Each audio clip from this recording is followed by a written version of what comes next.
Ito ang kwento ko tuwing umuulan. Tuwing umuulan, nangre-ready na kami ng kandila kapag ng brown out. Kasi, baka kapag di kami agad bumili, sarado na yung mga tindera.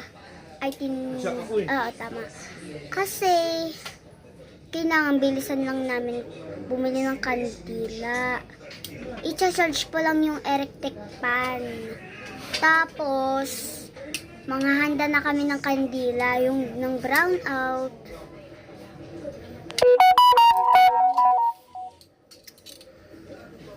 Ano kami, nang iipon kasi kami ng tubig para hindi na kami mawala ng tubig. So, ayun, tuwing nang-brown out, sa taas kami natutulog kasi may tuyo sa baba. Ito na yung pinaka first time ko ikukwento. Bukas.